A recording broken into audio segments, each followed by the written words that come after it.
কল্যাণী পৌরসভা ও কল্যাণী পাবলিক লাইব্রেরির সহযোগিতায় 29শে নভেম্বর 10তম বই উৎসবের শুভ উদ্বোধন হয়। আর 30শে নভেম্বর ছিল লিটল ম্যাগাজিন প্যাভিলিয়নের কবিতা পাঠের আসর। এই প্যাভিলিয়নের নামকরণ করা হয় স্মরণে মননে মনোজ মিত্র। এই অনুষ্ঠানে কল্যাণী তো বটেই, তৎসংলগ্ন অঞ্চল এবং সুদূর কলকাতা থেকে কবিরা স্বরচিত কবিতা পাঠ করেন। এদিন কবিতা পাঠের আসর উদ্বোধন করেন প্রদীপ প্রজ্বলনের মাধ্যমে লেখক সুজিত শিকদার। কেন কবিতা পাঠের আসর, কেন কবিদের সান্নিধ্য প্রয়োজন, সাহিত্য চর্চায় কল্যাণীর ভূমিকা সম্পর্কে বিশদ বলেন আহ্বায়ক চলচ্চিত্র পরিচালক চন্দ্রচূড় মিত্র। অনুষ্ঠান পরিচালনায় সক্রিয় ভূমিকায় ছিলেন ডক্টর সীমা রায়, জয়শ্রী টিকাদার বিশ্বাস, নীলরতন মণ্ডল। এদিন কবিদের চন্দনের ফোঁটা দিয়ে বরণ করে নেওয়া হয় এবং তাদের হাতে তুলে দেওয়া হয় উৎসব স্মারক এবং চারাগাছ প্রদানের সহযোগিতা করেন হালিশহরের সংগঠন সবুজ সংকল্প। এই সংগঠনের সংগঠক রঞ্জিত দেকেও সম্বর্ধিত করা হয়। এটা বলাৎকার নয়। নীলাম্বর জাপটে ধরি, আমি কৃষ্ণার্ত অপসরী, অধরে দারুণ খিদে, শরীরের আবেগে আকাশ দিয়েছে ঠাই। চৌধুরী মহাশয় এবং এই প্যাভিলিয়নের সম্পাদক শ্রী চন্দ্রচূড় মিত্র, বিশিষ্ট চলচ্চিত্র নির্মাতা।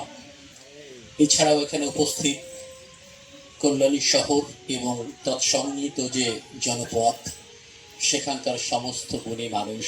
মানবতার প্রভাব ছিল চারিদিকে।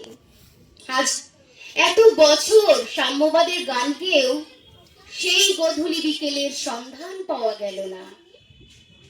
মাটিতে লুটিয়ে ধর্ষিতার কাতর চিৎকার শুনিয়ে এই লোক ও বধির সমাজ বাতাসে লেসে থাকে বাঁশের গন্ধ, মাটিতে লেগে থাকে রক্তের দাগ। আরে রক্ত মাখা মাটিতে ললাট ছুঁয়ে যারা একদিন মুক্তির গান গেয়ে আশায় বুক বেঁধেছিল, শত শত চোখ আজ ওই আকাশটার দিকে চেয়ে বলে, চাকতে দাও, চাকতে দাও, চাকতে দাও মুক্তির স্বাদ। অ্যাকচুয়ালি আমরা এখানে বলতে হবে, যেটা বলাটা একান্ত প্রয়োজন। আমরা ঠিক লিটল ম্যাগাজিনকে যেভাবে দেখা হয় সেভাবে আমরা লিটল ম্যাগাজিনের প্যাভিলিয়নটা করি না। আমরা এখানে দীর্ঘদিন ধরেই একটা করে আসছি, যেটা কবি সম্মেলন ওরিয়েন্টেড। সমস্ত কবিরা আসেন এখানে, ছোট বড় যত কবি আছেন তারা আসেন এখানে, তাদের নিজেদের কবিতা পাঠ করে শোনান।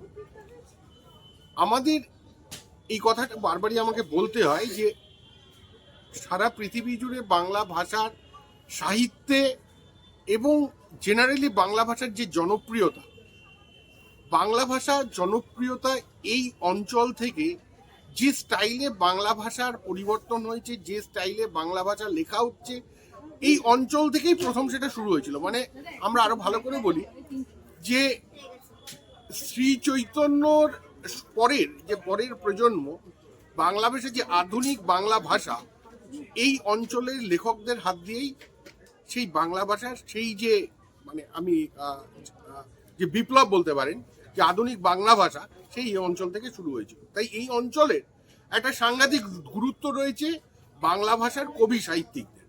এখানে একটা সময় বিভূতিভূষণ জন্মেছেন। এই 15 কিলোমিটার ব্যাসার্ধের মধ্যে আপনি বঙ্কিমচন্দ্র পাবেন, শরৎচন্দ্রকে পাবেন, ঈশ্বরগুপ্ত রয়েছেন, যার হাত ধরে বাংলা ভাষা বালক থেকে সাবালক হয়েছে। সুতরাং সমরেশ বসু, আরো অন্যান্য, মৌমাছির শেষ জীবনটা এখানে কাটিয়েছেন। সুতরাং আমরা এখানে যারা কবিরা একত্রিত হন, আমরা কবিদেরকে বিশেষভাবে কিছু সম্বর্ধিত করতে পারি না, কিন্তু তবু আমরা চেষ্টা করি তাদেরকে আসা, তাদের সঙ্গে একসঙ্গে একত্রিত হওয়া, কিছুক্ষণ আড্ডা মারা, তাদেরকে মনে রাখা। এটা আমরা এই কবি সম্মেলন বলুন বা এই লিটল ম্যাগাজিনের যে আমরা প্যাভিলিয়ন হয়, সেখানে আমরা সেই ধারাকে, বাংলা ভাষার যে ধারা আলাপ বাংলা ভাষা নিয়ে, কবিতা নিয়ে, সেই আলাপ আলোচনার সেই ধারাকে ধরে রাখার চেষ্টা করছি। জানি না আগামী দিনে আমরা কতটা ধরে রাখতে পারবো, তোমরা আমরা চেষ্টা করে যাচ্ছি যে এই যে রিচনেস বাংলা ভাষার, এই যে এতটা বাংলা ভাষা এত উন্নত, পৃথিবীর মধ্যে বাংলা ভাষা হচ্ছে জনপ্রিয়তায় 3 নম্বর আর সাহিত্যে 2 নম্বর।